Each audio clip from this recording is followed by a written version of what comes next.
This is Football Saturday all the way till 5. Remember, football and off the ball brought to you by Sky. Get all the football you love in one place across Sky Sports, BT Sport and Premier Sports. I'm John Duggan. We're streaming the conversation as well. You can listen on your radio, on News Talk across the country. Also watch us if you'd like. We'd love for you too. On the digital and social channels, on YouTube, Twitter, the OTB Sports app and on Facebook. We're joined in studio by the Cobh Ramblers boss Shane Keegan, football correspondent of the Irish Independent Dan McDonnell, and the broadcaster and journalist Johnny Ward. Get in touch on the text machine if you'd like, 53106 at the cost of 30 cents. You can also tweet us at Off The Ball. Are we all good, folks? Are we at the stage we call, you know, like it's Damien Duff Shelburne? I think Dan had it in his report last night without any irony, but is it Shane Keegan's Cobh at this stage? I think I've quite Damien Duff status. Dan, what do you think, Dan? Johnny, it's a bit of a stretch. 10 points from 4. Small bit of a stretch. He's just like Shane is going to start going in. Well, he's got a bit of GA in him anyway, so he's just going to be coming in now, like not taking questions. It'd actually be unprofessional. So, did you win last night? Yeah. Talk to our media officer. I'm actually not allowed to speak about this here. I'll speak about anything else. Like Lineker and the BBC. Trust me, Dan. The message has been made loud and clear to me today. Talk about Cobh and our big game against Galway as much as you can, Shane. Get as many in the gate next Friday as you can, Shane. So when are you going to start trash talking John Caulfield for no reason? I'll leave that to Johnny. That's very harsh now. Johnny's good enough at that. So that's not nice. The sideline dress, is it a suit and brown shoes yet? No, absolutely not. No, tracksuit man all the way. JD, very much so. You couldn't be wearing a suit in the Irish weather anyway, could you? Shane's one step short of having a banish door thing on his where Ishka? He is sort of no water carriers in your team. Semi-GA chic in terms of like your side. Steve McDonnell's a bit like that as well too. Yeah. Sometimes, you know, just some people who are. I think if the players saw you, I mean, have you ever worn a suit for a game? Have actually. Yeah, I used to wear it a good bit. The Premier with Wexford during the summer with Wexford. Yeah. Okay. Once you get into the summer months, you can chance it a bit more. All right, but I think players will be looking at you all of a sudden putting on a suit after like 10 games with tracksuit. This fella's getting ahead of himself a little bit here. The cameras are here today. You know, this is where where the warning signs creep anyway, in. Are they? You can't be jumping up and down and roaring and shouting. Although Caulfield manages it, I suppose, doesn't he? He's always reminds me of the Bill Callahan line. Whenever I get dressed up, I feel like an ex-con trying to make good. Yeah, that's you. Very deep. Yeah, very deep, so whatever you're wearing, it's working. Well, Johnny, you're wearing a kind of retro Irish. Is it rugby or soccer top? I think it's soccer actually. I bought it. It's a retro top. It's obviously just one of these things. Kind of like 1974 Liam Brady kind of vibes off. Yeah, but I know Dan wrote a piece about it during the week. But the rebranding at the FAI is quite interesting. But I think it's nice that the Shamrock is back. But the Shamrock's tilted like the Leaning Tower of Pisa. Yeah. And maybe that's to signify the ball moving. But a few tilted people on this show. But to be clear, I didn't write a piece believing that it is interesting. I think it's the most nonsense debate of all time. It's not nonsense. But I know some people are obviously very energised by it, but like it's not nonsense. I think like in terms of branding and in terms of certainly the renaming is no, it has a value, but like my fear is that like there's an FAI strategic plan ongoing with like lots of important things in it, like lots of really, really important things in it. And I do not want to be there in 2025 going, well, yeah, the facilities audit, we're getting there. The third tier hasn't quite happened yet. But we've done, do you know what we've done? You know, we've done the logo. And like maybe that's an overly cynical point of view, because I think the FAI are doing, like there's this FAI Connect app they're using this year, which is excellent. It's going to be an excellent resource. There are good things going on, but there's just a whiff of corporate sort of speak with this stuff here, where it's like, this is great, like, but this is something that's in the FAI's control. Like, you know, you can sort of paint the front of your house and make it look different, but if it's still in tatters inside, it's still in tatters inside. So, and everyone has an opinion on the front of your house. Oh, that's nice, yeah, it's a nice Leave shade. my bedroom out of this. Yeah. But you know, it is one of these things. Maybe it's like overly cynical, maybe just covering the game too long, where it's like, yeah, I understand some people are energised by it. There's going to be new kit stuff coming out. I get it. Like, people like to wear their merchandise. They have an opinion on kits and stuff.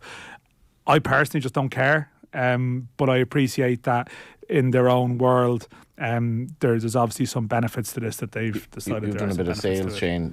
What does this? The League of Ireland manager is a salesman as well. Like, but what do you make of it all?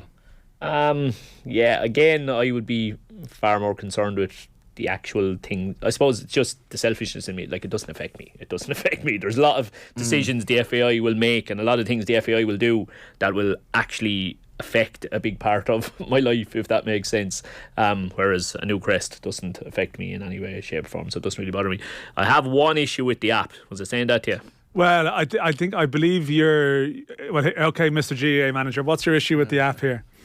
The team sheets are live for everybody to see an hour and 15 minutes before kickoff. Interesting. That is ridiculous. So I believe this caused you a problem because you hadn't told your side the team yet. Yeah, and even an hour and 15 minutes is a long way away from kickoff before informing the team. And it changes your whole prep in terms of the lead into the game, because everything now has to move forward by 15 minutes. So does that even a particularly bad thing? I mean, okay, I see your point. But you're actually fine with it if the team sheets go up 15 minutes later. Is that fine? I thought an hour was bang on. I mean, you won't have a team sheet for a Premier League game within an hour. Like an hour is the cut-off for a Premier League game. Never get it more than an hour. Yeah. And look, by the way, Everton have scored 1-0 against Brentford. Dwight McNeil. I suppose my biggest gripe was I wasn't quite prepared for the fact that was going to be the case. Now that I know that that's the case, I suppose we can just plan around it a little bit better. But how did you get the opposition team 15 minutes early by contrast? Yeah, I like that. I do like that. So I'm arguing against myself now. But so Shane, what's that like actually? Because I have to say, I'm really enjoying your return to football managing. I'm delighted that Cove's gone well. I think he'll beat Go United on Saturday or Friday. Stop. But what's it like that hour before the game? Johnny. What's it like the hour before the game when you've made your plans throughout the week, you've done your opposition analysis and all that, but now you know their team. So, and what do you do with your own players to tell them that, or is it a cross between new tactics, or is it all about motivation? Yeah, well, there's I would be one. I know different people go about it in different ways, but I wouldn't actually name. I know Martin O'Neill used to get a lot of heat on this, but I wouldn't actually name the starting 11 until we've handed it in, until that kind of hour and a half before kickoff. Now they'll know from training. You'd do 11v11 shape that would let you'll know from the 11v11 shape. You'll know 9 probably of the positions on any given week, and then there's kind of they're humming and hawing as to who's grabbing those last 2 jerseys, and they won't know until the team is officially named. Let's say an hour 15 before. So, like I suppose the point I'm trying to make here, Dan, is the hour and 15 to an hour, that gap there, right before kickoff, let's say. That would have been the 15-minute period where I pulled those who were unlucky to miss out in to tell them they had missed out and why they had missed out. So I now have to move that forward another 15, and I wasn't aware in the first week or two. I do see your point, Shane. It's a pain, right? But I guess the FEI have actually managed to execute this thing and get it up. And I think you have a very personalised frustration with it. But I think in the broader scheme of things, I mean, listen, it's a brilliant. I'm just trying to be balanced here. No, right? no, it's a I think brilliant. the Crest stuff is just like I think they're going to drive it down our throats that this is what we've delivered. Yeah. But they are trying to do some other stuff that I think is beneficial. And even during the week, I was trying to do some stuff about the yellow cards and stuff. It's very hard to actually get statistical stuff over a period of time. There's a market for that, actually. There's a market for somebody to do it. There is, yeah. And they're trying to take it on themselves. And if you actually look at FEI Connect now, you could have a junior game in some league in Clare, and you can click on a player's profile and see their history and stuff. Probably have. So it's actually putting the... It's sort of putting Irish football on a sort of digital page. But a tangent, anyway, JD, but a lot of people love the Crest, I'm sure. I saw it once, I can't even remember what it looks like now. That is important, because it's all about connecting with the players, knowing who they are, and getting that kind of connection with the fans and the players. On the Crest, Ireland football, I don't understand. Why don't they call it ERA? And also the Shamrock. I know it's meant to be moving, but I would have preferred it straighter. Yeah. What's your tangent? The tangent is, I just sort of saw the headline. I didn't see the piece. There was an interview about John Kiley during the week, and Shane obviously loves his hurling. There was a line that struck me. He spends more time with the subs than the selectors, and that he's always in the subs' head, like, you're going to come on and you're going to have a big influence here. And when I was a kid, obviously they used to throw the jerseys around the room, and you'd be anxiously waiting to see would they fling a jersey at you, and then you'd look at the number and see what it was, whatever. How do you keep subs happy? You can't. You're not going to keep them happy. It's how to try and keep a cap on the unhappiness. You're absolutely not going to keep them happy, and that conversation is never going to go well. And even take it back a step further, like I think most clubs would probably travel with 21 in case anything happens in a warm-up or anything happens like that, you lose a player, that you still have your full squad. So the first conversation last night was to tell the one that he was the one, and he wasn't even in the matchday squad. That obviously that's not going to go down well no matter how that news is delivered. And then they're not going to be happy, and you're kidding yourself if you think they are going to be happy. But it's trying to keep them on side. Actually, you were saying about John Kiley. There was one with Kieran Donaghy, who I always think is just a fantastic talker. He did a podcast recently, and he was saying that the perspective he felt he was in an advantageous position, in that the perspective he had He had been a star of a team. He had been not making teams. He has, he's had so many different roles as a player that he understood all those roles now. And he was kind of making the point that he was adamant that when he went into coaching, he was going to treat number 32 the same way he was going to treat number 2. And this was his big thing. And that's what you're trying to do.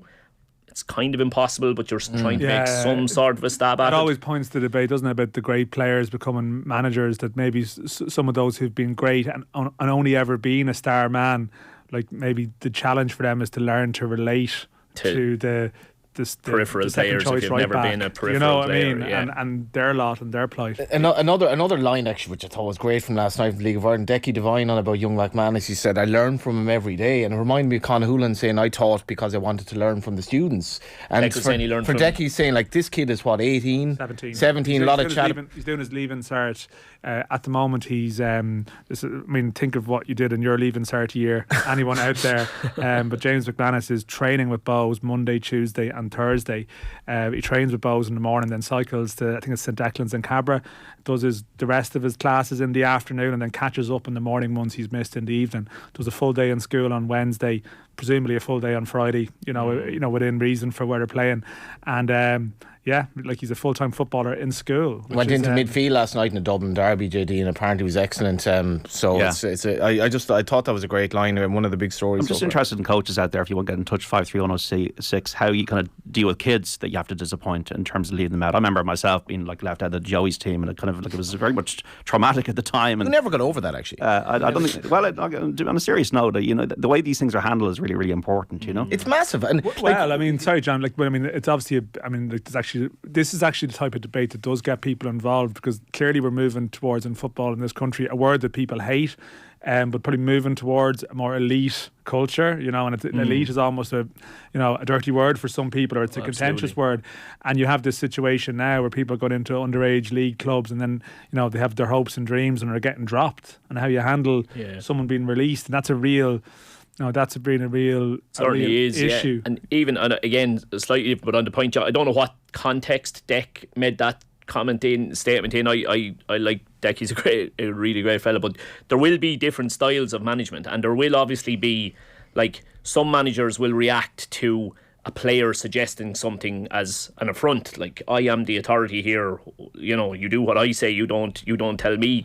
But then, lots of managers will go the other way, and I would probably be in the second category. And I don't mind admitting that at 1-0 up and hanging on a little bit last night in a break of play, our captain jogged across and gave me his opinion of what was happening on the pitch and suggested a tactical tweak, which we went with. We said we'd have a look at it for 5 minutes and see would it help. You end up running out and winning the game 3-0, and who's your captain? He walks into the dressing room after the game and wants to know where's his pro licence. Who's your captain? Jason Abbott. Right, okay. Goals in the Premier League: Everton 1, Brentford 0, Dwight McNeil. Leicester 0, Chelsea 1.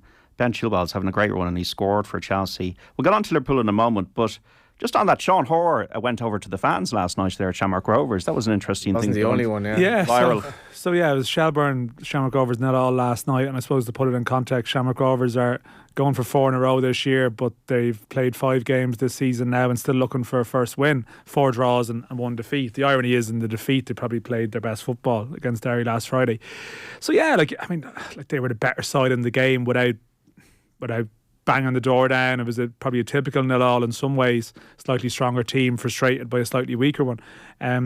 Full time. There was another episode with Graham Burke, who had actually been substituted, but classic, we walk over and shake hands, applaud the fans. But we saw Graham Burke reacting and getting involved with a supporter and sort of being not dragged away, but players sort of steering him away and management having a words with him.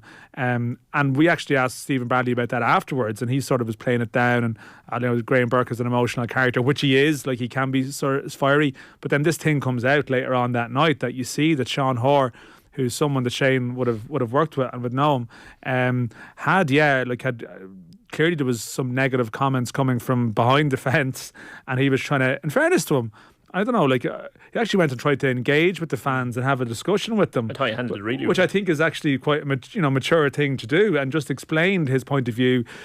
argued their point, whatever it was, because I don't think we got the full discussion, but basically just said something about supporters when we're winning or losing. And now obviously other clubs think it's hilarious because this is Rovers, who really aren't in crisis at all. They've won everything the last 3 years, and there's like it looks like a meltdown when you see that clip, you know, and it's sort of a 10-second thing. But I don't know, like, I mean, was the Eric Dyer a couple of years ago went into because his brother I think was getting hassled in the stands. I think it was against Norwich, went into the stands. There's a real, like, there's obviously some people would say, and there's obviously been more serious instances in Italy where wasn't their player being racially abused and went into, and there'd be probably an old school view from some people saying, no, you don't engage, you know, you don't get involved.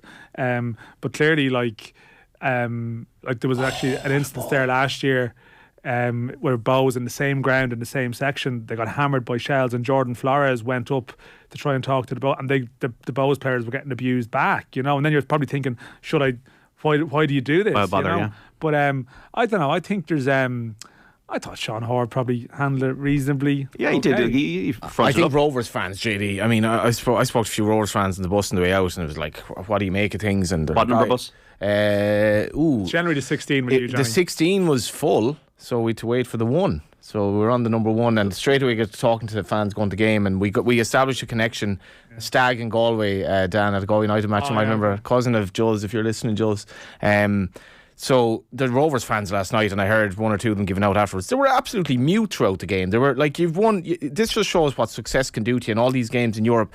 I'm following Galway United 25 years. We've never won a first division, never won anything. If we won a first division this year, it'd be amazing, and we'd celebrate that like we won the World Cup. And Rovers fans have gotten so complacent with success that they were like, you'd barely notice they were there last night, despite the fact they were the better team. And then this nonsense at the end, and obviously might have been one or two fans, but like, let's not go into crisis mode here. They're 7 points off Derry. They played well last night. I thought they played well against Derry. Their defence was really good again last night, and it just goes to show success can be something that I guess, you know, you get complacent, you get used to it. And I mean, I'd like to be a Shamrock Rovers fan of the last. But few you're years. looking for a perspective from football. Like the whole, like, football is your hobby in your life. Like, you know, like, you're not always rational. Like you'll have Man City fans going mad, like, and they've won everything in recent years. I throw the TV out the window every Wednesday when I watch Scotland. Well, you've good reason get on to to do them that, in oil, John. Jenny.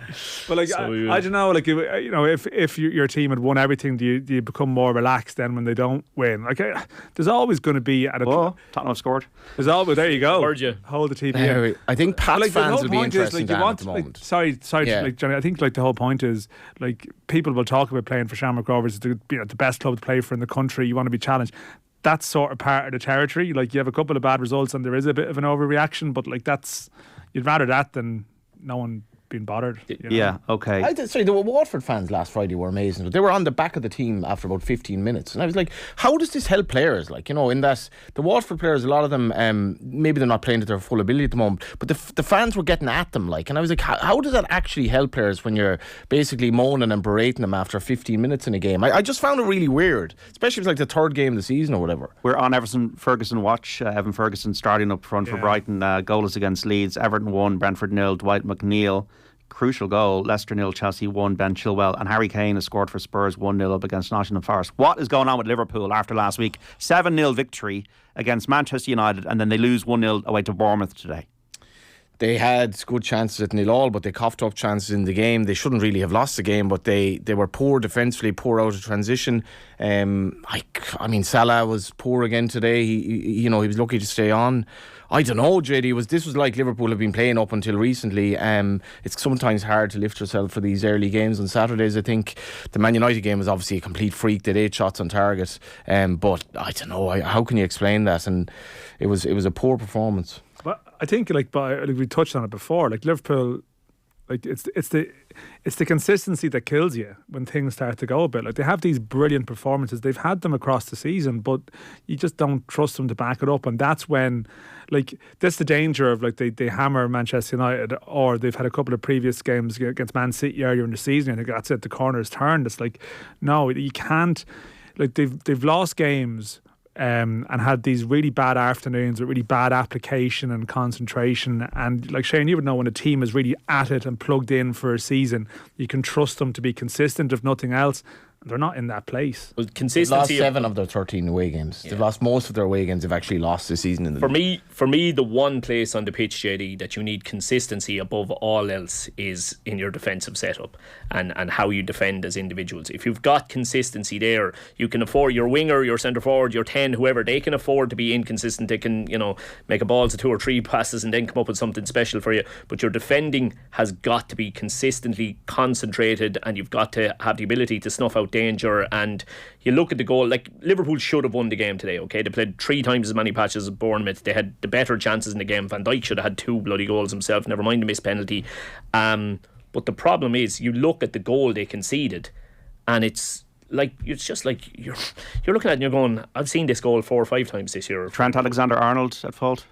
I think Virgil van Dijk is at fault first and foremost. I don't understand why he decides to drop off after engaging with the player first. He then decides to drop off and give him that angle to be able to get to the byline and pull it back. But then, Trent, there's just no sense of sensing where the danger is or sniffing where the danger is and going to quench that fire before it takes off. And I don't know if there's an appetite within for him. And again, he's such a fantastic footballer. He's, unbelievable on the ball. Absolutely unbelievable player on the ball. But there's literally no concept of, can I spot the danger? Can I be there? Can I solve a problem before it occurs? It's just so lax when they're out of possession. It's the kind of result that could cost them the top 4, Well, the top 4, JD, is just a ridiculous race at the moment, because we've had previous Premier Nobody League wants it. Nobody wants the 4th spot. We've had previous Premier League seasons where you're looking at teams finishing 5th, 6th, arguably even 7th,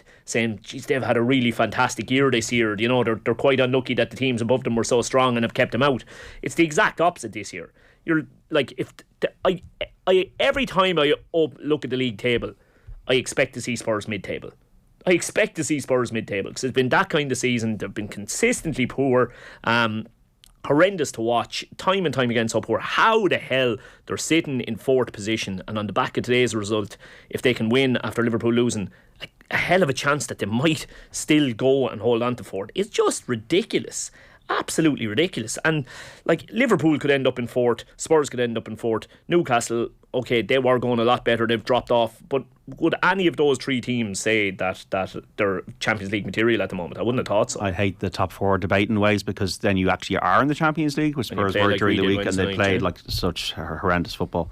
Bournemouth won, Liverpool 0 a result, folks. Liverpool fans, get in touch. Why is this happening? Is it because your players are not robots? Maybe they're playing too much football. 5-3-106. Everton 1-0 up against Brentford. So Dwight McNeil for the Toffees. They lead at Goodison Park. Leeds 0, Brighton 0, Leicester 0, Chelsea 1. Tottenham 1, Nottingham Forest 0. In the Championship, Bristol City beat Blackpool 2-0.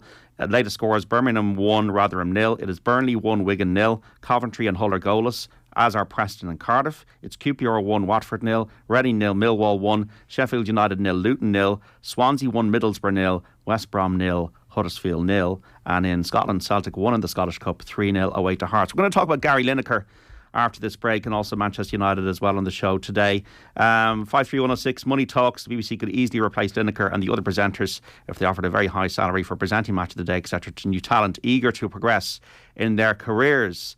And another one, I suppose, the one good thing that'll come out of the whole Gary Lineker affair is that it'll dispel arguments that mainstream media are pushing the establishment's woke agenda. We're back with Football Saturday in a moment on 5-3-106. Get in touch.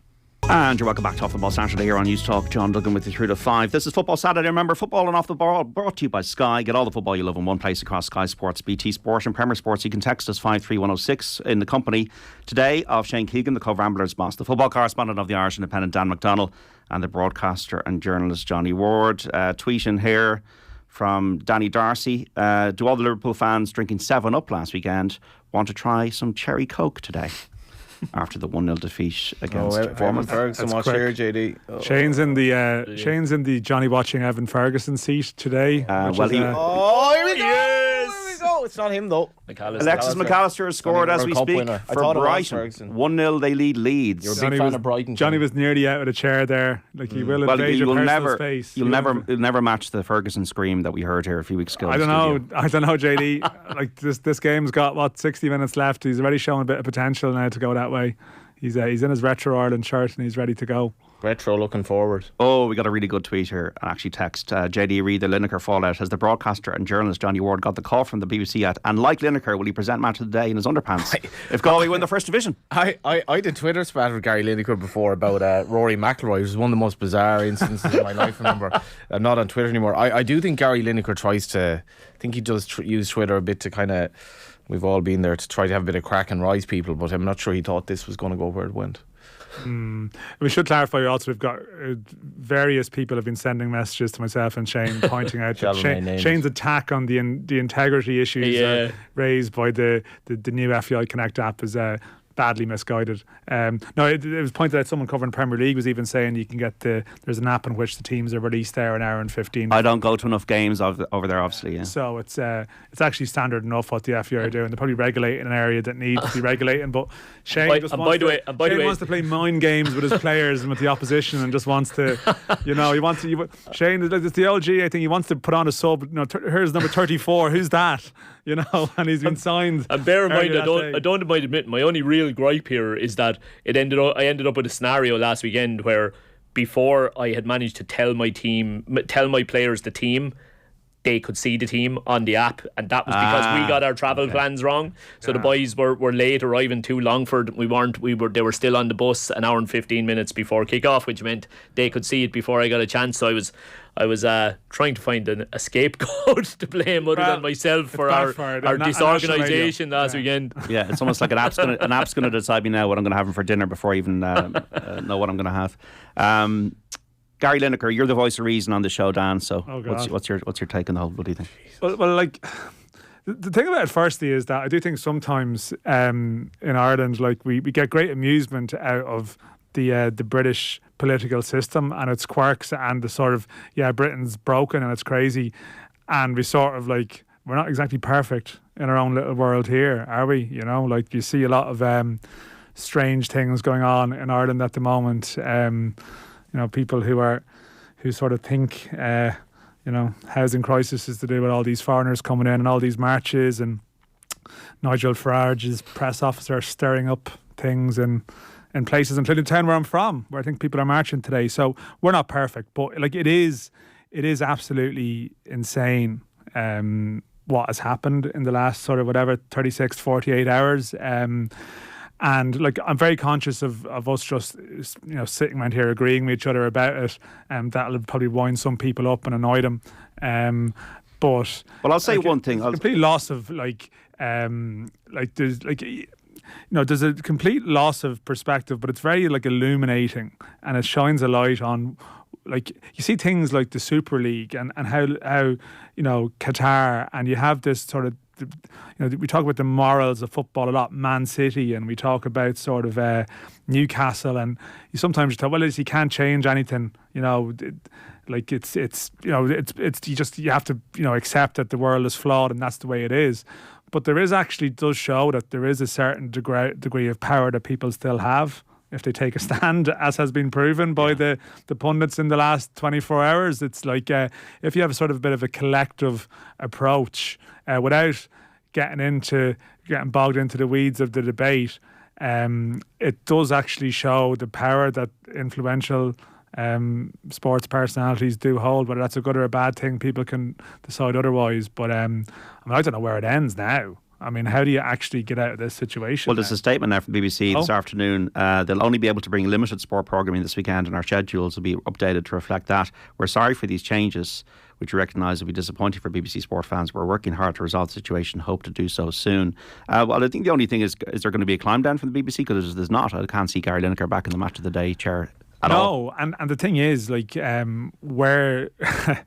Like it's I don't know why I'm equating it to the Super League thing, because it's obviously way more serious on a lot of levels, but that just took off to the sense where it was almost a case of like a couple of clubs in the Premier League stepped out of it, and then the others sort of felt they needed to do it, or else they were going to be, they were going to be hounded.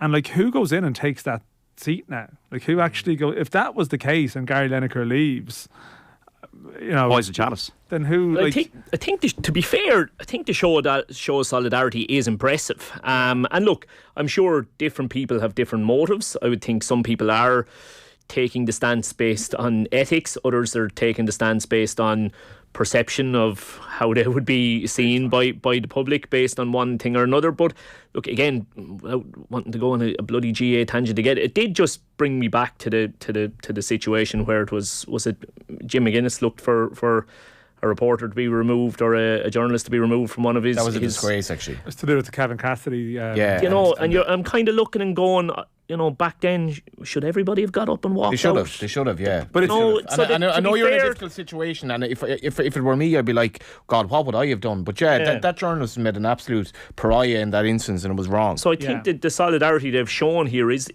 look, as I said, the motives might be different, but it is quite impressive that they've all rode in behind Lineker here. They've strengthened numbers together, I suppose. I mean, I think even like the commentators as well, because then, like, you know, where do you go with it? Like, there's probably, and people don't want to get into this debate, but I'm sure there's like, I'm not sure if all those commentators are permanently staffed. You know, they might have a freelance element to it, and naturally, like, you know, maybe, fearful. Yeah, people, you know, people higher up the chain are maybe more financially secure than those further down, you know, and can afford to take decisions that some can't.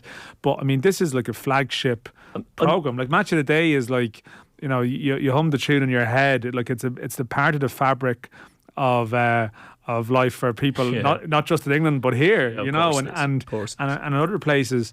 Do you think would they've had the conversation? I'm surprised that it wouldn't have occurred. I think the BBC didn't have. I don't think they thought this out before they did it. They should have preempted that this could snowball exactly as it has done. Like, how did they think everybody would just say, "Oh, fine, you've told Lineker to step down, but Ian Wright would be fine with it, Alan Shearer would be fine with it"? How did they think this was going to play out? Like? Yeah, but it's the Streisand effect element of it now, where, of course, I mean, things that should have been a talking point before, and again, we're going off to the tangent of a sports show here, but, you know, the BBC and their relationship with sort of, you know, the various influential figures in the BBC and their political background, and as I said, not getting smoked. There's a lot wrong with how Irish life and official Ireland interweaves with the media and other things. So I'm just very conscious of making that stance without sort of being accused of not being aware of it.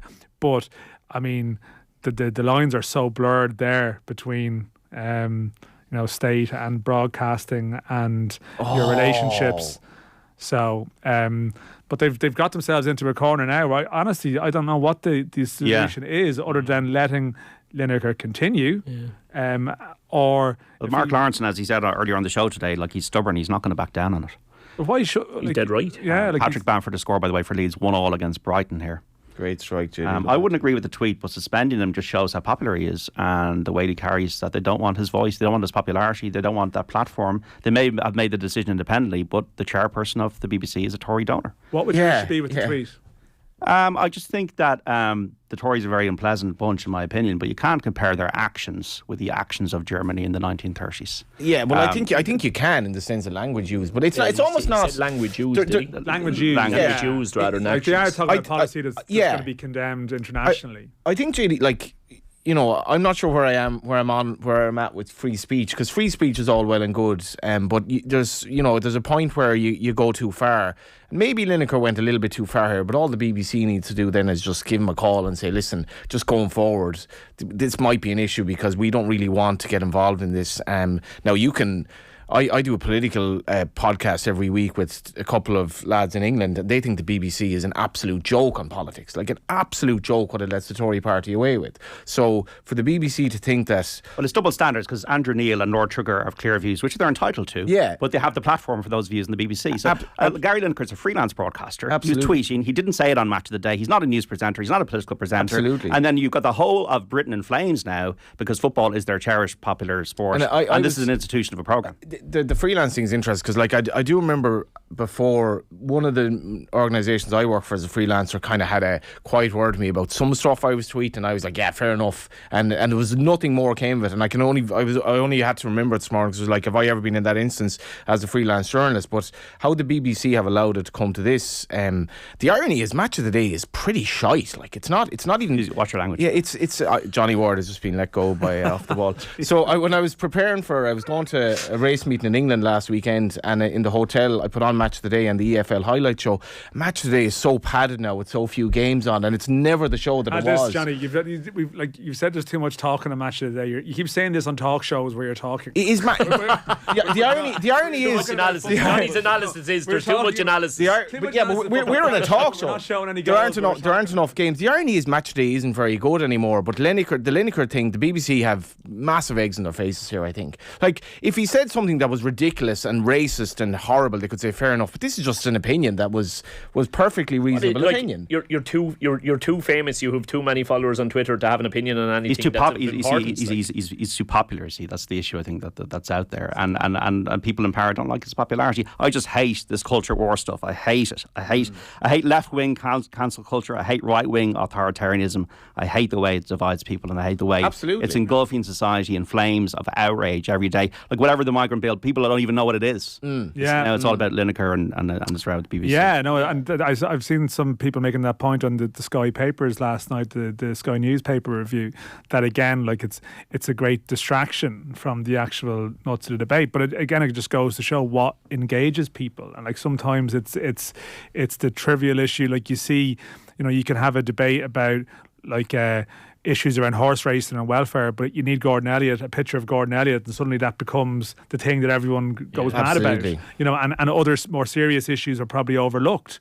And that's it. Like that's it. There's an accessibility. The news cycle moves on. Like 3-4 days' time, the political classes maybe aren't obsessed by this, but it does question where Match of the Day, to bring it back to a football sense, actually stands. And also, like, it just, as I said, maybe I'm repeating myself, like the power of football in a weird way, how, like, in this time of culture wars, and you're, like, I completely agree with your sentiment on this, but, like, that it actually is something like football that's probably allowing people to maybe consider some positions and consider certain things, consider the BBC, and maybe some good comes of that in a weird way. I do wonder what Lineker's motivation was as well, because if you, like, let's be honest, any comparison to 1930s Germany, you're very potentially landing yourself in some sort of stuck here, justifiably. Like, so why did he do it in the first place? That's maybe replying to someone. What was your row? Sorry, I think people are probably listening to this going, what was your stat with Lineker about? He called Rory McIlroy British, and I was like, you're lucky you responded to you. It was like I seem to recall my sister was getting married the next day, and I was it was one of the things that we were talking about the wedding was, did you see Twitter last night? Thank God I'm not on Twitter anymore, and because I don't get in spats anymore. But yeah, Gary Lineker took the bait totally, but a lot of it is he's goading as well. Like, he put that McIlroy's British tweet up to get a reaction entirely, and he did this to get a reaction as well, let's be honest. I mean, you don't compare anything to Nazi Germany and not get a reaction. 53106, I think the debate has been missed. Is Lineker actually right? I know it's not a debate for a sports show, and it isn't, but what it's right is right, and things like what he said is humanitarian rather than political, says Niall. Also, fair play to Liverpool forwards who, in solidarity with Lineker, decided not to provide any highlights for Match of the Day. Another one. For all Liverpool. I'm sick to the teeth of listening all morning from 7 about Gary Lineker, who gives have you anything else to discuss, says Dan. It's the top story everywhere, and I don't even find it necessarily that interesting. I think there are a lot of other things that we should be reading ahead of this, but people each to their own. You're completely missing the point. Lineker's not referring to actions of the Tory party. He's talking about rhetoric, and he's right. The language being used to describe migrants is similar to 1930s Germany. Yeah, I don't think there's. I would disagree with you. I don't think the tweet. I could understand why an employer would say, not sure about that, but I think the tone of his tweet was pretty okay, But I can see, I can see how certain words within it, but I think the context in which he used it was probably fine. It's the overreaction. It's just utterly staggering, and it's the big story across the water. It's a big story here. 53106. We want to get a touch on anything. Leeds won, Brighton won at half time. Leicester won, Chelsea won, so Leicester have equalised in this game of the King Power. Patson Daka, who came into the team today, has scored. Spurs now 2-0 up against Nottingham Forest. Harry Kane with a penalty. His second goal of the game, and Everton won, Brentford 0. This goal coming from Dwight McNeil earlier on. Liverpool losing 1-0 away to Bournemouth, and Crystal Palace Manchester City at 5:30. Do you want to see Conte out of? You're a Tottenham fan like myself. Do you want to see him gone now? 100%. But I would have said that a good while ago now. That's not just reacting to Wednesday night's result or basically the week they've had in general. Like it's just about bearable to watch when you're getting results, just about. But at the moment, it's neither is happening, and it's like we've the Brighton game on the background here, right? Like, what would you give, JD, to see Tottenham trying to play every week like Brighton are trying to play up there on the screen at the moment? And it's not going to guarantee you a win, and I realise that. Like, in the opening 2 minutes of the Brighton game, they played 4 passes inside their own 18-yard box with players breathing down their neck and managed to escape the pressure, turned out, and they were away, and they were up into the final third on the front foot within a couple of seconds. Like, I absolutely love watching. It's a good Brighton place for Evan Ferguson to be playing at the moment. It's brilliant. It's a fantastic environment for him to be in. It really, really is. And like I look, every manager will have their ups and their downs, and it won't be a consistent upward trajectory for De Zerbi. I can assure you that. He'll have a few blips along the way, but I do think he is a manager who is going to reach the top and end up managing teams that are in and around Champions League, trying to win Champions League titles and that kind of thing. They're fantastic to watch. Spurs are horrendous to watch. A friend of mine who's a very regular texter and listener to the show was over on Wednesday night, and he just said he's a season ticket holder, and he said this was the worst experience he's had going across. Booed off at half-time, booed off at full-time, nothing to get you up out of your seat in a Champions League quarter-final where you're only one goal behind. Last 16. I couldn't believe how flat it was. Now, I must admit I was watching the other game primarily, but you're flicking, and clearly there was a delay or something that you got to see the end of the Spurs match. Yeah, and you sort of go, well, at least I'll get the last 8-9 minutes here. There's going to be a siege. I know the red card had happened, and that probably diluted even the reaction to the red card, Dan. Right, I understand we've had a defender sent off, but why substitute an attacker for a defender when you've only got a couple of minutes left to score a goal? I couldn't believe it. The talk, JD, seems to be from reading kind of Jack Pitbrook in The Athletic and just kind of the Tottenham fan boards and all that kind of thing. There seems to be 2 different lines of thought. One being around Pochettino, and the other really prominent name that seems to be consistently getting linked is Luis Enrique. Paratici apparently likes, yeah.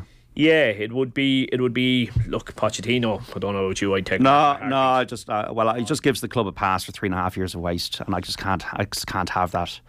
I can't deal with it anymore. Yeah, but you can't cut off your nose. You can't cut off your nose to spite your face. Have you seen Network? JD, sometimes you go to the restaurant for you like the food rather than walking around and realise. I like it, Dan. I like that. I'm with you all the way there. You sometimes I'm that man. Where are you going to go? Explain that analogy. Go to the restaurant. Okay, if you do a restaurant analogy around Johnny Ward, he's just going to want like a 5-star candlelit one. No. My point is with Pochettino, it's what you know. It's your reliable meal. You know what you're going to get there. 20 quid.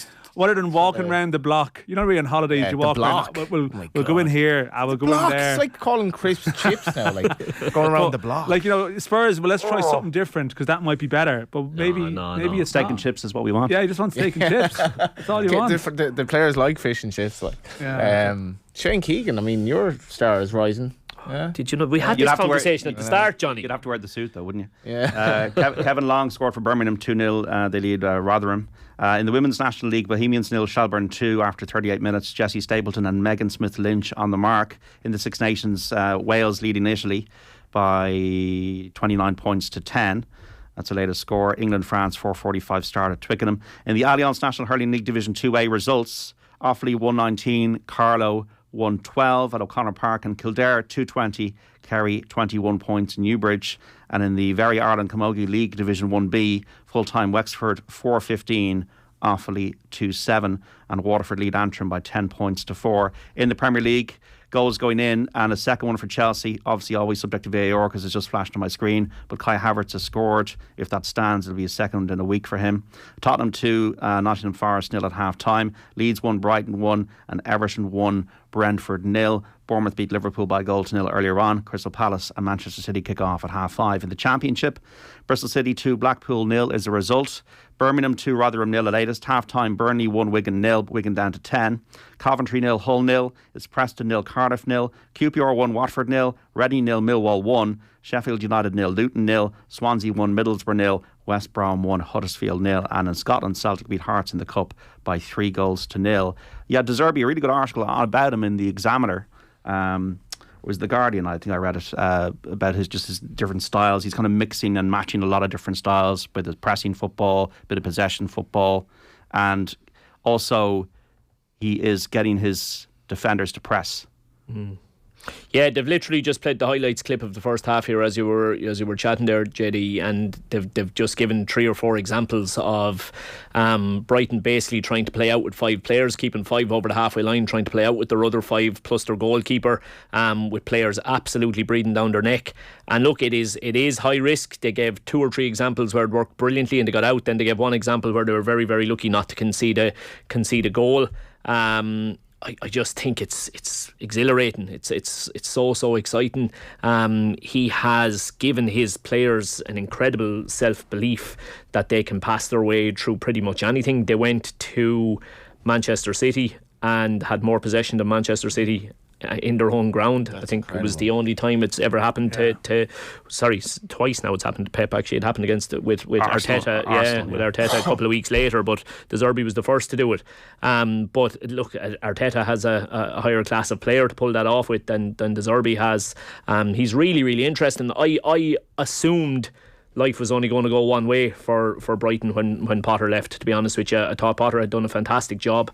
I thought he was grossly overachieving with Brighton, and normally when a manager who is consistently overachieving with you leaves, trying to replace him with somebody who can do similar is an extremely tough task. They've managed to replace him with somebody who can do even better again, which is remarkable. You got to say as well, that shines well on Potter, that he had those players in place to actually, even outperform as they did under him. And it looks like his time at Chelsea, they might have just had that swing. That his goal is confirmed 2-1. Their players are too good not to be playing as badly as they were good against Dortmund. They were up for it. As opposed to, as Dan was saying, Spurs were not up for it. And how can you not be up for it? Yeah, how Chelsea played and the relentlessness in the first half. They had disappointments and they kept coming, and that's it.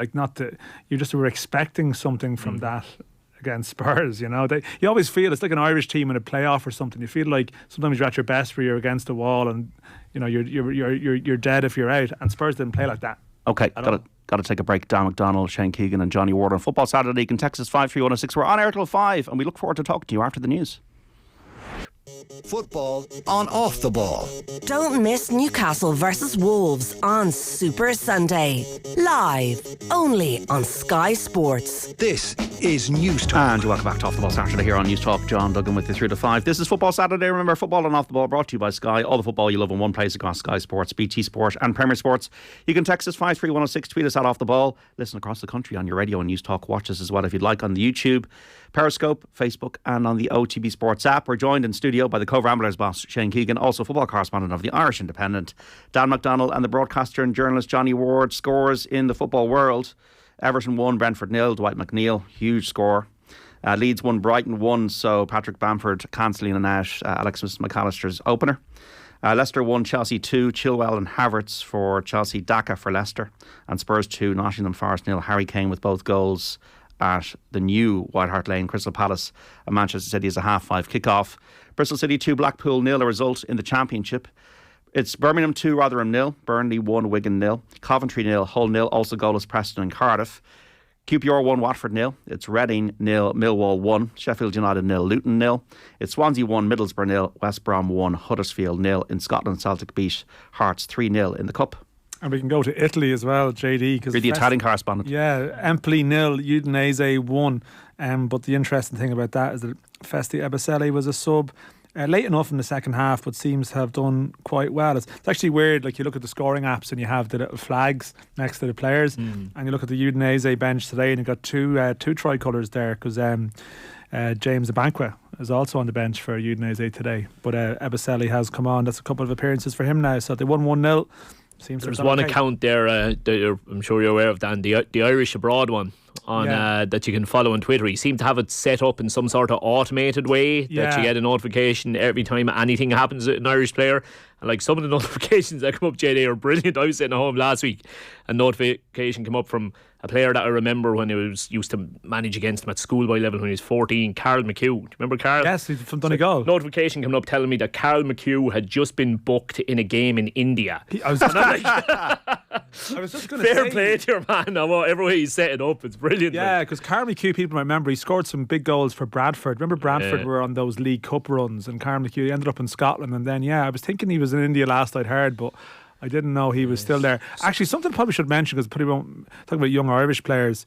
Like the Ireland under-17s are going to qualify for the European Championships basically on Monday, barring a sort of a Devon Lock style collapse. Like during this week, they drew 2-2 with Italy, having been 2-0 up, and then went and beat Ukraine 3-0. But Mason Melia, who was a young striker with St Patrick's Athletic, 15 years of age, so I think he might be out of his age group, scored a hat-trick, and they're basically, barring a dramatic collapse, they're going to qualify. Where are they? Where are the Euros? They're in Hungary in May. Right. So, but it is going to be a great achievement, and look, it's at a time when, and I think this is, I'll go back to the crest thing now, but like that's, you know, players who are like 15, 16 years of age, and it's early days, but it's like a lot of these lads are playing in the underage national leagues. Now, again, a lot of them would have been involved with their schoolboy clubs prior to that, so it's not about pitting one for the other. It's actually showing that we've had a change from maybe one, you know, from lads sort of being in that team, you know, the DDSL representative sides and the Kennedy Cup teams, and we've now transitioned towards the underage national leagues, and clearly our players are still able to compete on a European stage at a good level, which is really encouraging. Of course, the thing is now, and the big Brexit fear, is that these lads at 16, where do they go? And it shows that we have talent coming through to a certain point, but at 16 to 18 in this country, that's where we really need to invest. Well, we need to invest in a lot of places, but particularly there, so that these lads get the same standards at home. That, like, clearly they would get it, yeah. Clearly they're benchmarked favourably with other kids the same age in Europe to this point, it would appear, and it's what happens now. And as I said, hopefully they qualify, because that's the stuff that drives the debate on the things. I think like as many bank as well, like so the players going to non-UK countries in the EU. But that like Mason Melia, you'd imagine, and just some chat of it's going to, like, he's 15 years of age. There's no way for him to go to England now, so it's going to have to be Europe or stay at home. So you have to make sure they're well. The stay at home option, I think the advantage at least with the stay at home option is, because some of these young fellas are so talented, is they're in training in first team setups and first team environments, obviously far quicker than they would be if they were going across the water. Now, does that quite counterbalance with the... Well, you could also stay. You could also stay in school, and you could stay living at home as well, which I think, in terms of development, I had to look up his.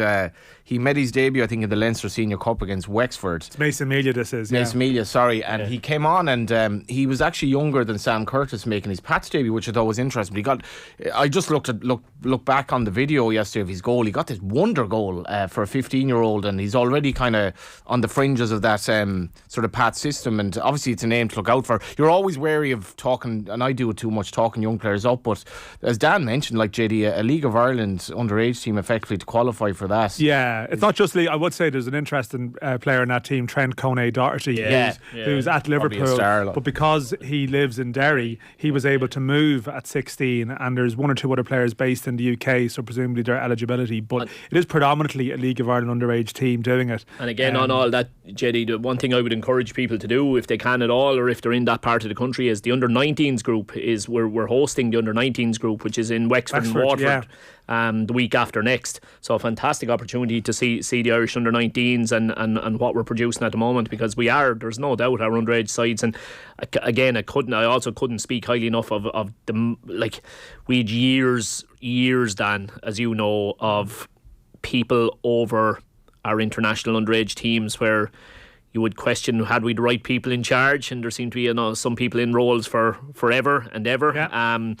Whereas the current crop of underage managers that we've got, I just could not speak highly enough of them. There's some fantastic people in charge of some of the gigs, and potentially another underage appointment on the way if Trevor Crowley gets over the line. Trevor Crowley's in talk last night, and I was talking to him briefly, and like it was in the paper. I think Paul O'Hare may have reported, but I got the feeling, I don't know, Shane, do you feel it's like the underage coaches, they seem to be fairly selfless in terms of, like, this is about the development of the players, and there seems to be a little, from my general experience talking about, kind of a lack of ego involved. And like if Trevor Crowley goes in, we'll say, with Alan Reynolds and Jim Crawford, you're like, that'll be, they're just three really likeable people who, they just give me the impression they're there for the betterment of the players. Like, no doubt. And I'll give you a practical example, John, that I don't think would necessarily always have been done. One of our boys was in with the Irish 19s last month.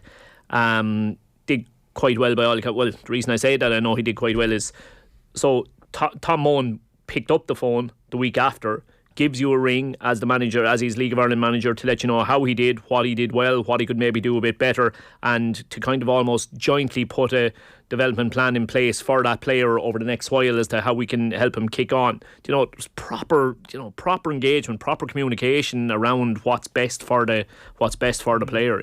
It's been a fantastic thing to League of Ireland as well, JD, that all of these underage players, when they then represent the country, like it's such a proud moment for the League of Ireland team, Galway United, to have players representing Ireland, and a lot of really good players coming up. And that's the one good thing that happened under the old FAI, was the National Underage Leagues. I think it's been fantastic. And it could only possibly have happened in the regime that was there, because it was such a complex thing to get through. And by hook or by crook, we've this situation now with Brexit where if you go to League of Ireland game, you might see a young kid who's going to be like an absolute star, and Evan Ferguson made his debut at 14 for Bows against Chelsea, was it?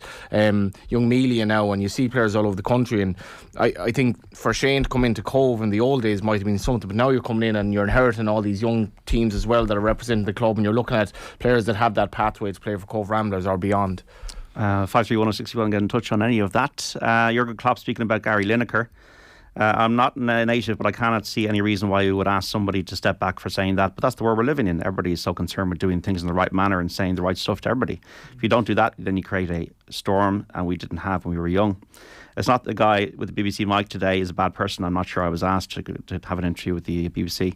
I heard about the rules BBC, that you're not allowed to have those kind of opinions. It's a difficult world to live in and fulfil all the expectations, particularly in public. I cannot say any more about it. So Jurgen Klopp there, at BBC apologising after weekend sports shows axed as this rumbles on across the water. Tomorrow in the Premier League we have a number of matches going on, including Fulham at home to Arsenal, Manchester United, Southampton. That game live here on Off the Ball. West Ham, Aston Villa, and Newcastle against Wolves. Also with second commentary on Off the Ball. Are you a disciple of Arteta? Is he going to get Arsenal to the promised land, Shane? I think you have to be impressed by the overall body of work at this stage, John. I think I've mentioned on the show that when we encountered them a couple of years back in the Europa League, he was, a bad result or maximum 2 away from probably getting his P45 at that stage. He was under an awful lot of pressure, and he's completely and utterly turned it around since then. They've been very, very impressive. They really, really have. Will they get over the line this season? I still don't think so. I don't know why. It's just nearly gut. City have a better squad, less injuries. Arsenal have issues at the back. They conceded maybe 2 goals from corners in the last week. Yeah, all those things, and yet, an Arsenal fan will argue that they have done, they've dealt reasonably well with no Gabriel Jesus, and then even Eddie Nketiah found himself out of the team as well, and Martinelli seems to have kind of revelled in going into the centre forward role, and they've used Trossard there as well. I think they've shown an awful lot of tactical flexibility. You were buzzing to see Reece Nelson come on and Well, so when I did a piece recently talking to the Dundalk lads, including Shane, who were played against Arsenal in 2020, and Reece Nelson was the player on the pitch that all the Dundalk players were raving about, but then he just went missing afterwards. It just goes to show, Chris Shields gave me his number 1 vote in the Ballon d'Or voting that year after trying to mark him, he tells me. But by the way, John, that's a really, really interesting one, is that those substitutions last week. You talk about being cutthroat. I don't think it's been kind of noticed or talked about enough. So, Smith Rowe? Yeah, my God, that takes unbelievable kind of cutthroat move. So Smith Rowe comes on after 24 minutes. I can't remember who went off injured. It was Leandro Trossard, yeah. Leandro Trossard. Smith Rowe comes on, takes him off with about 20 minutes left, brings on Reece Nelson, and Reece Nelson goes and wins the game. Would you have been ruthless enough to do something like that? I'd like to think only if you're wearing the suit. Only if you're wearing it. Sorry, Shane, there's a revelation here. Shane Keegan is not going to shave his beard until he lose a game, or? Yeah, I've never been superstitious about anything before, and I kind of half said it joking after the first result, just at home in my house. I haven't said it to the players. Now I'm saying, well, now you're saying on world, whatever. Yeah. It'd be like Alexander Selkirk, 128,000 listeners. It's getting. I'll take some of them in Cobh next Friday night. Under wraps, aren't I? I'm doing a good job of keeping this under wraps. Yeah, you look. Yeah, so hopefully, JD, it becomes completely and utterly out of control over the next few weeks. You look like Rasputin. You do wonder about Arsenal though, like the emotion of all these late wins, and you sort of assume now you can't sustain this. But then I was just thinking about like Argentina at the World Cup, and probably would have said that you can't be on this roller coaster. Like eventually it's just the wheels are gonna come off at some stage. But like maybe it's just powering them in a weird way. Like the late goals It has to give you a level of they just have to believe now that they can get away with anything. To a He's point. full of it. He's full of the emotion, isn't he? It's like the old Fergie time. Like you just believe that you're going to find a winner, and it's like a self-fulfilling prophecy. The more you believe you're going to find that late winner, the more it seems to bloody happen. Just 3 clean sheets in their last 18 home Premier League games. Arsenal away to Fulham tomorrow. Was that just a blip, Man United? Was that just a freak because they're playing too many games and they go and beat Betis then 4-1 with Weghorst, Anthony and Bruno Fernandes all scored? Yeah, I think so. I really do think so. Look at Liverpool today.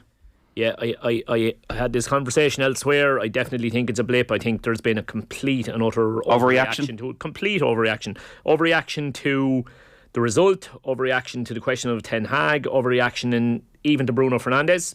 I'd even be inclined to defend him a little bit in the whole thing. A complete and utter overreaction. They had lost. What would what would Man United fans rather? They've lost 2 of their last 22 games. Would they rather they'd lost 5 or 6 of their last 22 but hadn't been hammered by Liverpool? Would they be, would that suit them a little bit better? He's done a brilliant job there. He really, really has. And it's hard to wrap your head around what the hell happened last week. But Liverpool followed that up by losing at Bournemouth. Like, you get on with it, and Liverpool didn't suddenly become a great team in the space. This was a freak result. I could not believe it. 8 shots on target, 7 goals in Premier League. Like, that probably will never happen again. It's so insane. But Man United under Ten Hag have been outstanding, and it's just one of them days, I guess. They should have been ahead in the first half. It was 1-0 at half time. That's grand.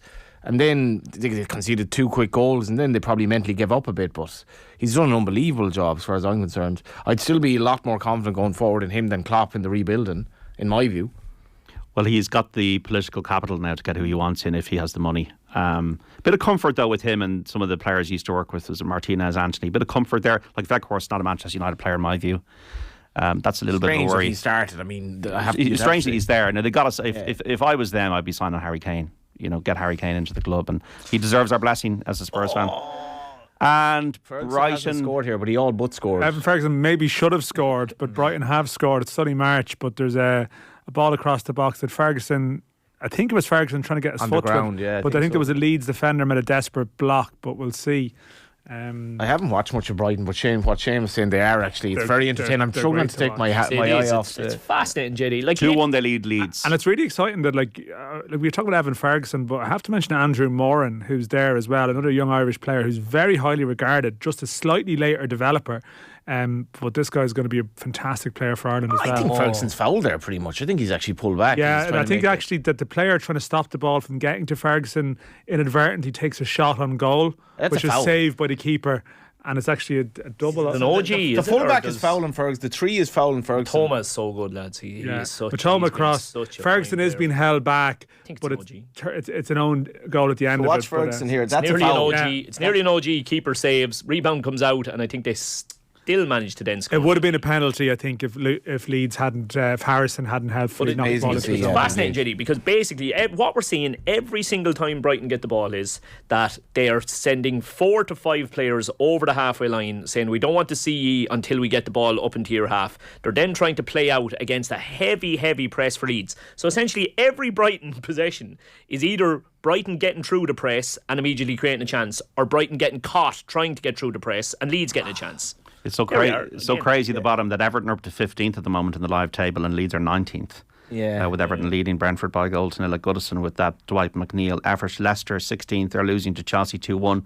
Bournemouth 17th after that win out of the drop zone. West Ham and Southampton in 18th and 20th places respectively. If Brighton were to win their games in hand, they're top 4. They are actually okay. Newcastle are in the same boat, but they're in a pretty good position. Like they're be level on points to Spurs with a better goal. They're a point behind Liverpool with 2 games in hand. Like it's a shocking thing to say, but like from a viewer's point of view, I would much rather see Brighton in the Champions League than Spurs. Well, I just Spurs have just scored, as I just said that. There's a danger. Like they've just got momentum. Brighton. Like I think the thing is, like every time you see them, they're generally quite good. Youngman's son, and you sort of think, I mean, there's like 14 games left.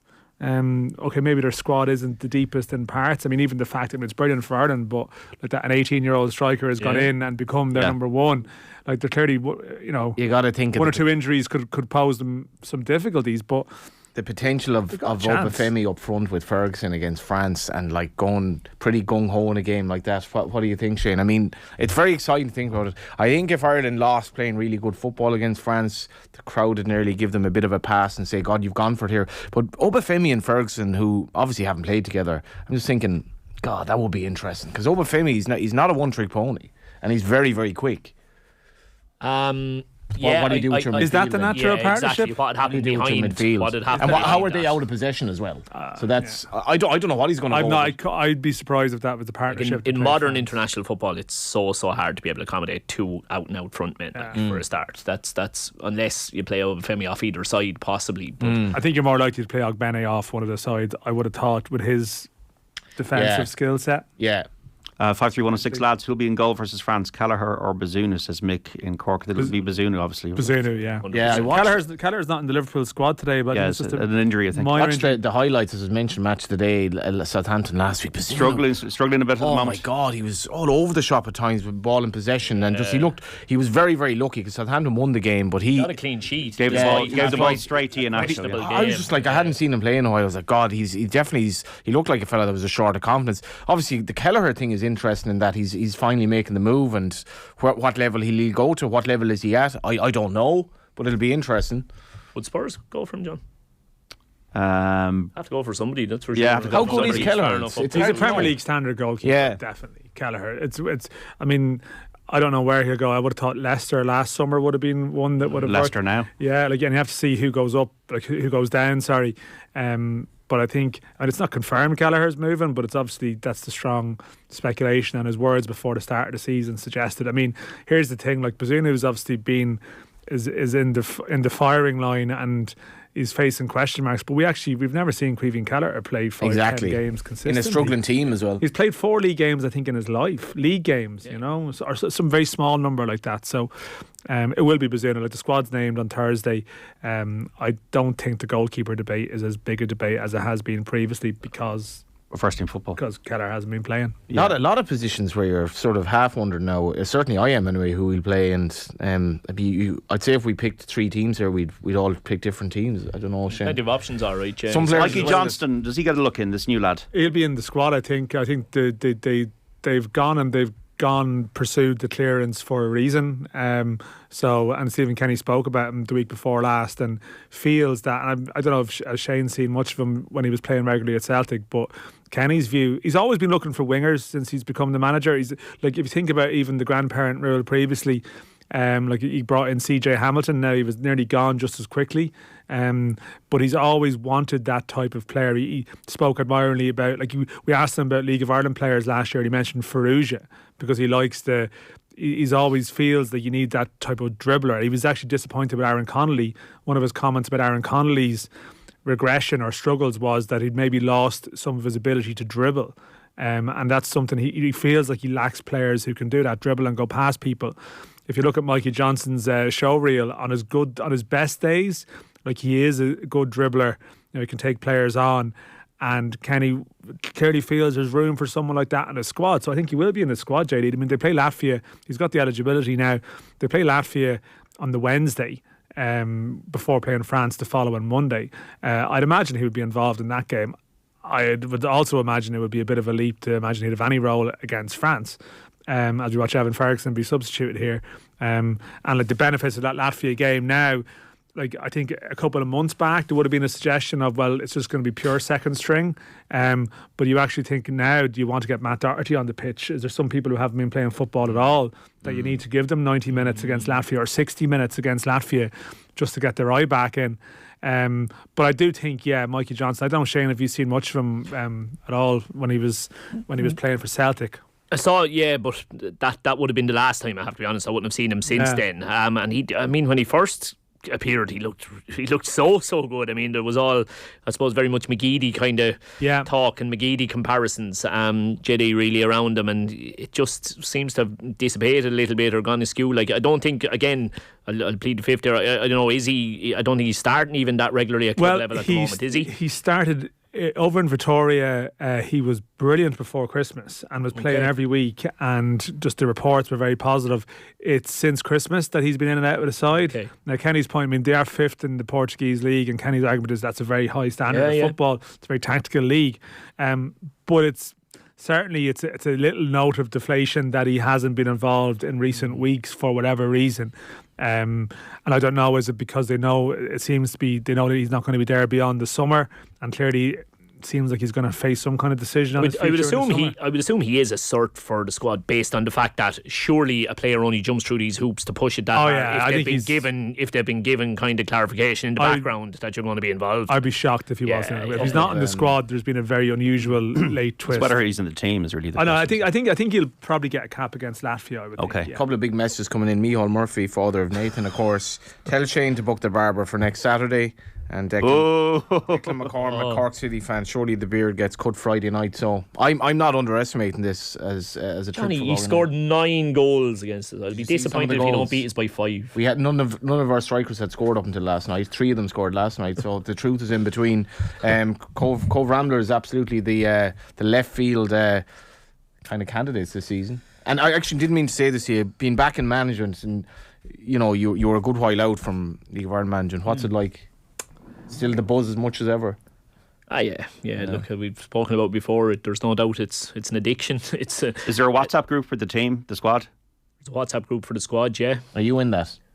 I'm in. Yeah. Well, at most clubs you'd find there's 2 WhatsApp groups. There's the formal one, which includes management, and then there's the informal one where there isn't management, and that's where they all moan about management. Yeah, right. That's how most teams work. But no, look, I wonder if that's the case at like big club like Man United and Liverpool. Oh, definitely. It is 100%. It's only people are people, lads. WhatsApp groups are dangerous. Like, they are dangerous. Like Dan and I have run the horse together, and it's been a debate sometimes. Do you have the trainer in the syndicate group, or do you not? Because if the horse starts to derail, it's like you notice this tone changing. Whereas you can basically say everything under the sun about the trainer if he or she isn't in the group. We have a nice WhatsApp group, particularly Johnny's we do. It's called steak. It's like to put a bit of meat to the bone. It's actually the fact that it was arranged for JD to bring us out for Christmas, and we just steak. It is all. What's that WhatsApp group called again? I want to give out steak. But it's all it is all WhatsApp groups now. And at the highest level, sure, wasn't that one of those things? One of the big Athletic pieces.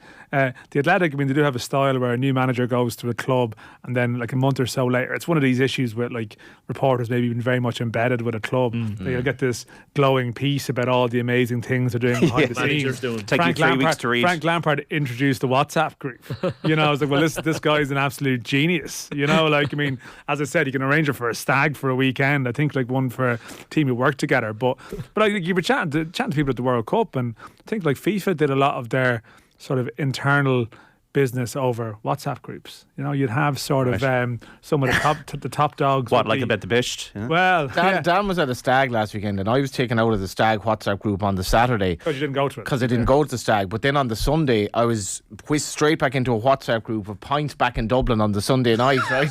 Couldn't go to that either. What happened in those 24 hours? But I was like, so like, you have no control over it, but you're taken into a WhatsApp group. Are you still going to the wedding? You didn't go to the stag. You didn't go to the pints the day after the stag. I was in London, in fairness. But, I am. Yeah, and in fairness, I have a stag with this individual every week as it is. So in the local. So Shane, have you ever been? I was going to say, Shane, have you ever been in like? It's like the whole thing where you text the wrong person. Have messages ever gone noticeably into the wrong group? You haven't had that experience. So I'd imagine that stuff has to happen. I've been in groups where the stuff has gone in. Actually, it happened. So it happened today, right? So if you're a non-starter, right? So if you didn't start last night, well, the general rule is if you played less than 30 minutes, you're given our S&C coach, who's top class size job, prescribes work for you to do the next day, right? Now, you are then meant to take a screenshot of your app on your phone that has monitored all your running and then send it directly to our S&C coach.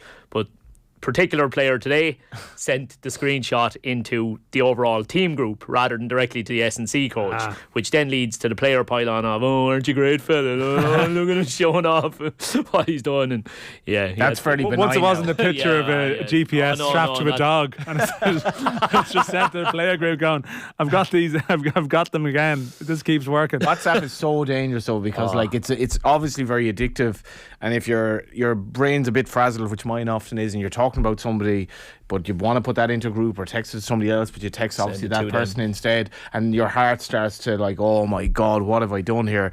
I've done that. Johnny's confessions. Did a few months ago. Frantically deleted it, and just got out of jail. Was slagged in the group and kind of in private messages, you got away with one there, son. I go, I know.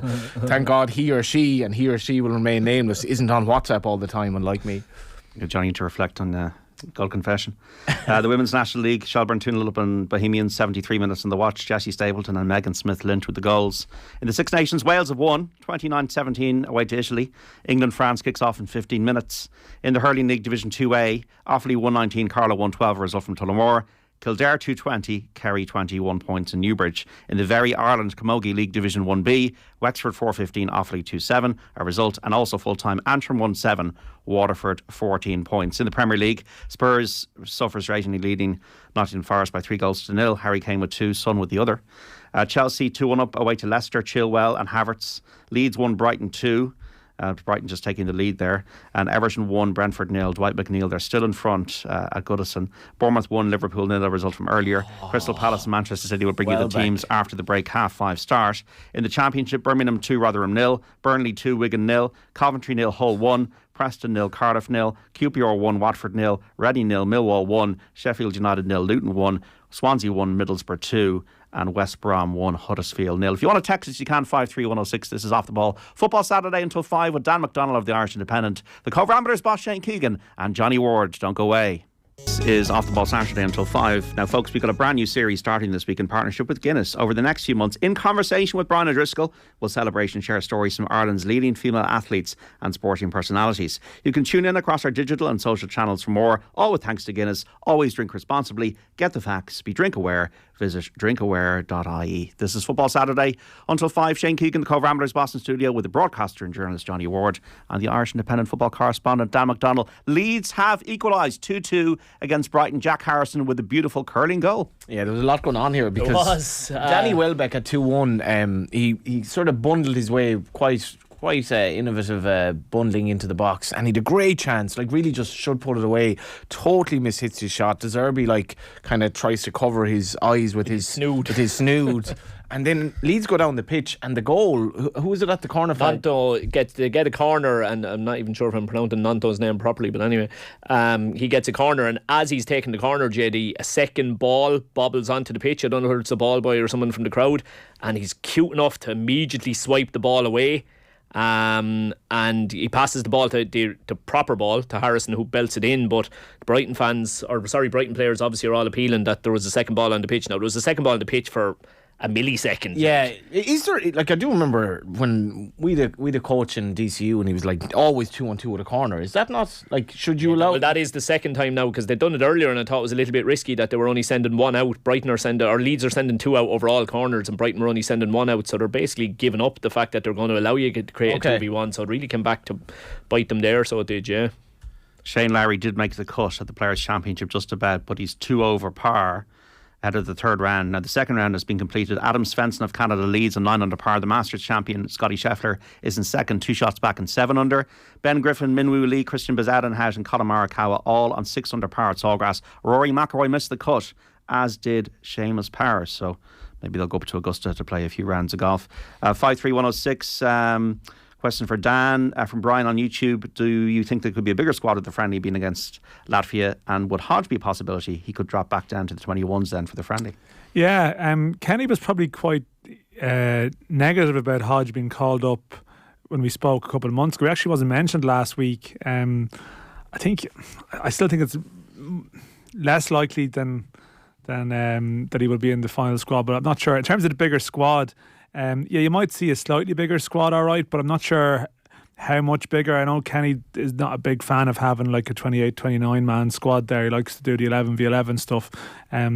Maybe there might be one or two extra bodies, but I'm not sure if we're going to see an old school 30 something man squad. I could be wrong. Maybe if there's any little injury situations or something where people are coming in later and they want to have bodies for the Latvia game. But as I said, I just wonder with the Latvia game now, will they want to get minutes to some important players, whereas maybe previously he mightn't have thought he'd need to get Matt Doherty on the pitch in that game, to name just one or two. I should mention in the Championship, I know you've been running through the scores, like Sheffield United are having a little bit of a wobble, losing at home to Luton today.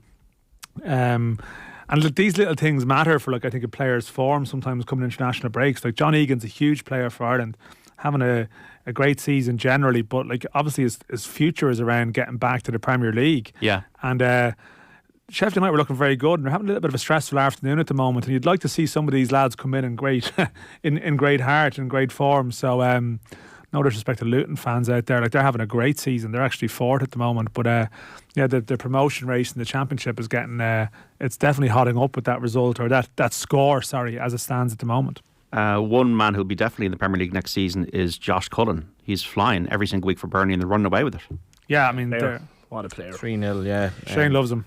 Oh, I love him. I really, really do, John. I think he's fantastic. His willingness to consistently get on the ball. Is he not just tidy? So if you want to be devil's advocate, he's a tidy player.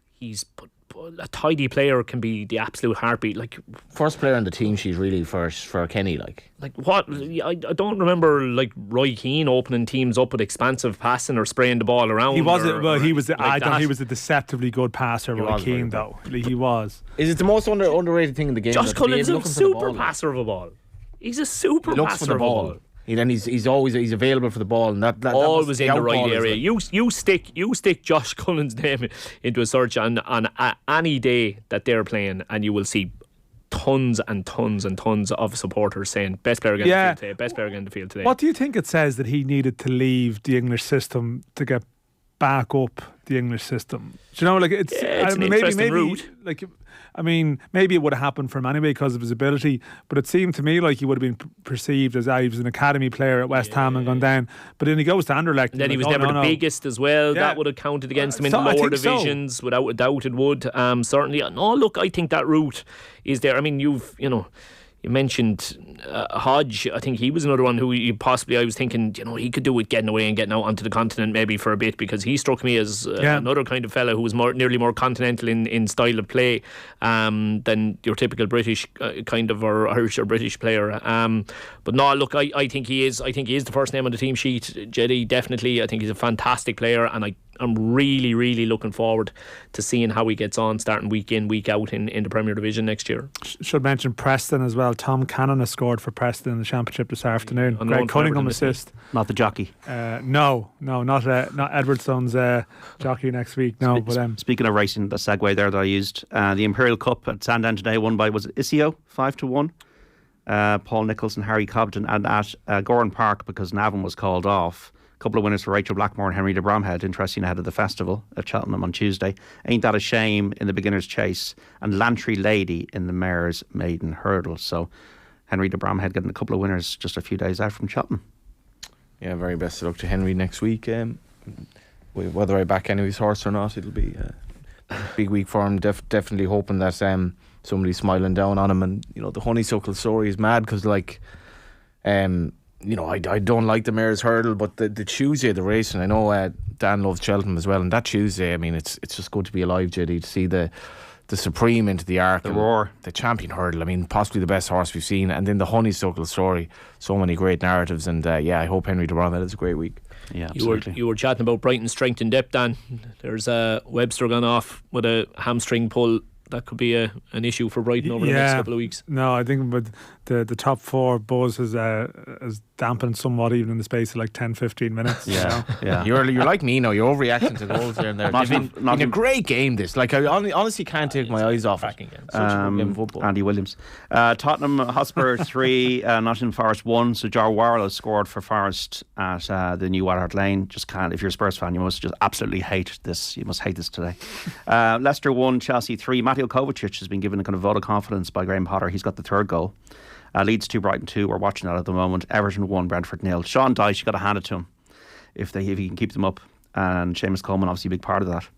Bournemouth 1, Liverpool 0 result. In the Championship, Bristol City 2, Blackpool 0 result. Latest scores: Birmingham 2, Rotherham 0, Burnley 3, Wigan 0, Coventry 1, Hull 1, Preston 1, Cardiff 0, QPR 1, Watford 0, Reading 0, Millwall 1, Sheffield United 0, Luton 1, Swansea 1, Middlesbrough 3, and West Brom 1, Huddersfield 0. I'm in Milton Keynes next week, JD. So I was looking up fixtures midweek to go to, and I think the most feasible one is Millwall.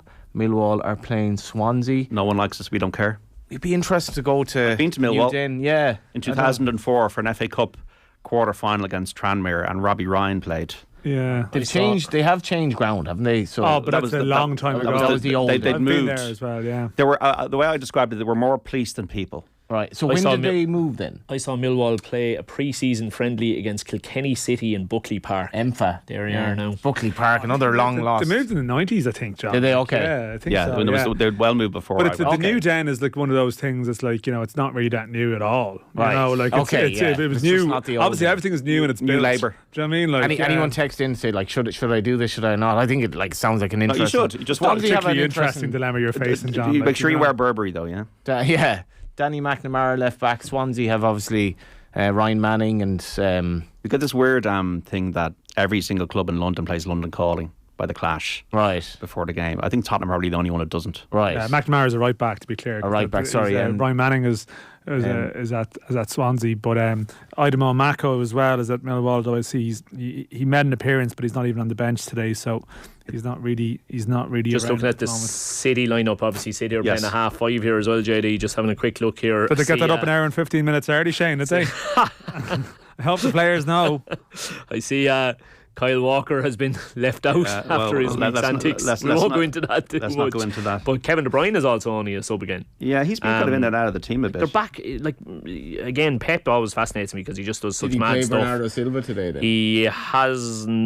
Silva's playing. I'll just go through them here. They're a better team with so Bernardo four Silva than De Bruyne centre-halves, at the like. moment. So for the fantasy footballers among us, Crystal Palace White in goal, Mitchell Gahey, Anderson and Klein, Milivojevic and Lokonga, the holders, Elise, Zaha, Schlupp and Ayew.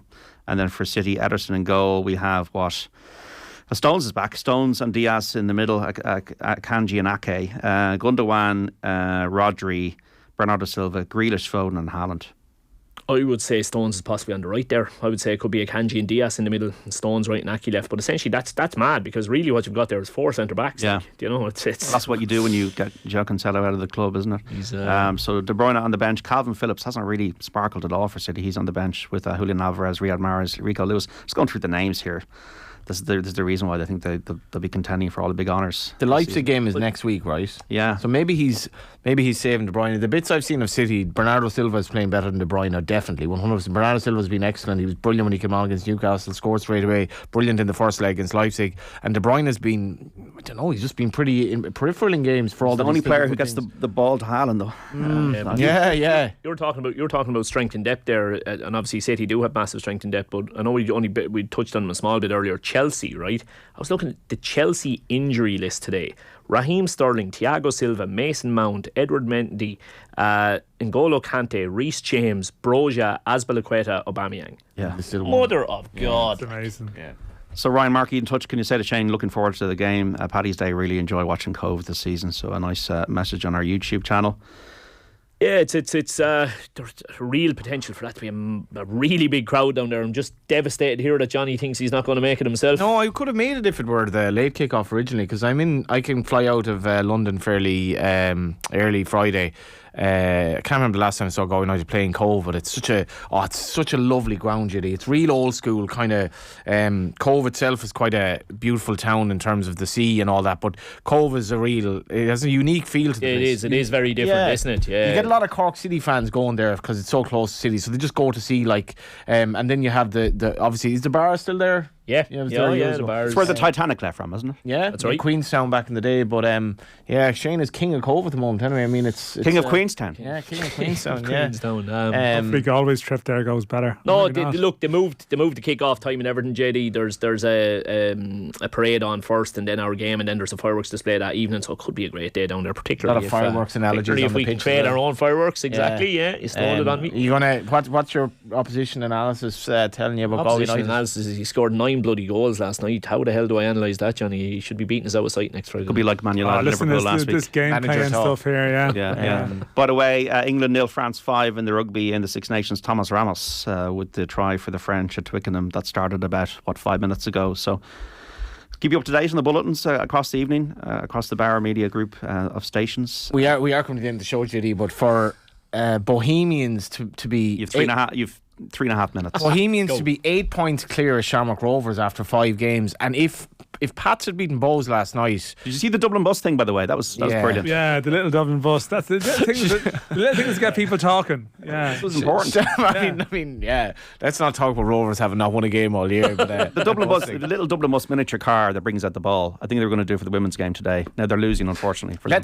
Let's talk about something that actually doesn't matter at all. Pats and Rovers on Good Friday, on St Patrick's Day. Pats and Rovers really got into the game. You're like, what if one of them loses here? Like, because there's no doubt Tim Clancy's definitely under pressure at Pats now. I'm not saying that because it is. They've been booed off the pitch last night, and he has to turn it around. And I've full faith that he will. But if they lose to Rovers, and Rovers haven't won a game yet, you've second last playing third last in the Premier Division with only UCD behind them. Would you, Adam and Eva? Well, you're talking about managers who could be under pressure. Brendan Rodgers, like you'll have to think, might be under a bit of pressure. Leicester now down to 10 men, 3-1 down at home to Chelsea. Vad Faz getting a second booking and he's out. Spurs 3, Forest 1, Leeds 2, Brighton 2 are watching the end of this. Everton 1, Brentford 0. And, What a game, JD. Yeah, it's over. It's over. And I don't know what you kind of make of that. I suppose probably a fair result. Brighton will have big reservations because they were controlling the game in the second half, and Welbeck Scott he must score there to make it 3-1. Then it's game over. Cracking game of football.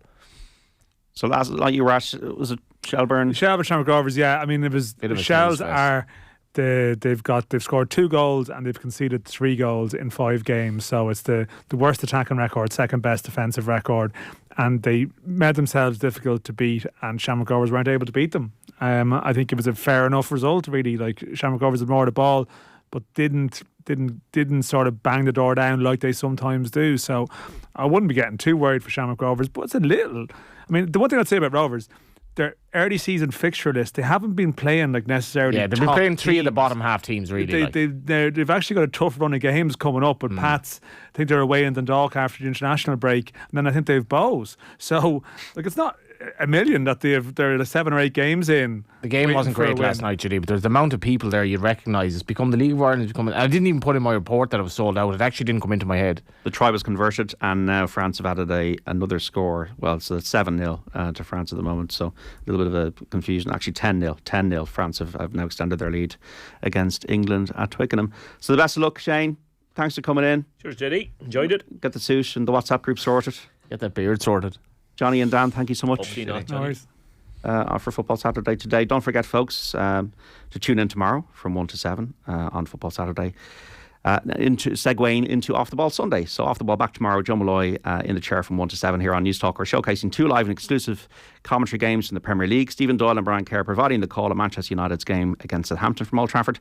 Then Nathan Murphy and Kenny Cunningham describing the match between Newcastle and Wolves from St James's Park. Aisling O'Reilly, our reporter on the ground in Edinburgh for the Six Nations showdown between Ireland and Scotland. That's all on the FM. Also the Sunday paper review with Fionn Davenport and Dion Fanning across our digital and social channels from 11:30.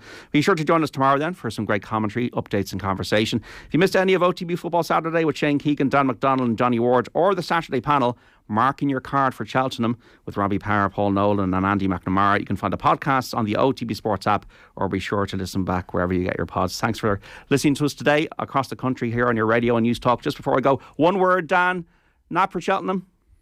One word. Put me on the that spot. narrows it down. Impera Pass. There's 3 names though. Yeah. Oh, it's not for Shellam. Probably Mighty Potter. Mighty Potter. Johnny Ward, Dan McDonnell, Shane Keegan, thank What's you so yours, much. JD? Vosselay in the Hunter's Chase on Friday. Barry O'Neill, Wexford's finest. I know he's going to get Top man. a winner finally at Cheltenham. And really, I have a piece on Monday, but his trainer, David Christie, wishing just David the best. He's been a little bit ill of late. Lovely man, and it would be great if either of them could win at Cheltenham. Okay. Speak soon, folks. We'll speak tomorrow at 1. Bye-bye.